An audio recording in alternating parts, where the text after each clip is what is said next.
ঘরে থাকা মাত্র কয়েকটি আলু দিয়ে আমি আজকে তোমাদের করে দেখাবো একটি ফ্যান্সি রেসিপি, মানে বড়লোকি রেসিপি। আর এটা তোমরা রেস্টুরেন্ট থেকে খুব চড়া দামে কিনে খাও। তো প্রথমে যেহেতু আলুর রেসিপি আমাদের লাগবে হচ্ছে আলু। এই আলুটাকে আমি সুন্দরভাবে কেটে ধুয়ে পরিষ্কার করে রেখে দিয়েছি হচ্ছে পানি ঝরতে। আর আরেকটা বাটিতে নিয়ে নিয়েছি হচ্ছে চিকেন। এই চিকেনটাকে আমি ছোট ছোট পিস করে কেটে নিয়েছি। আমার কাছে চিকেন বেশি ছিল না, তাই কম করে নিতে হয়েছে। তোমাদের কাছে যদি থাকে তো বেশি করে নিয়ে নিবা। এখন একটা বলের ভিতরে দিয়ে দিলাম হচ্ছে কেটে রাখা আলু আর চিকেন। এখন দিয়ে দিব হচ্ছে আদা রসুনের পেস্ট, অ্যাড করলাম সামান্য লবণ।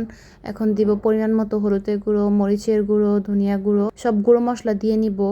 তো লাস্টলি আমি দিব হচ্ছে সয়া সস আর হচ্ছে টমেটো সস। এই টমেটো সসটা ঘুরিয়ে ঘুরিয়ে ঘুরিয়ে ঘুরিয়ে আমি দিয়ে নিচ্ছি। এখন হাতের সাহায্যে খুব ভালোভাবে এটাকে মেখে নিব। খুব ভালোভাবে মাখতে হবে। আর এটাকে আমি এখন 15 মিনিটের জন্য রেস্টে রেখে দিব। এর ভিতরে সব মশলাগুলো ঢুকে আর খেতে খুব বেশি মজা হয়। এখন কড়াইয়ের মধ্যে তেল গরম করে আমি এগুলোকে ফ্রাই করে নিব।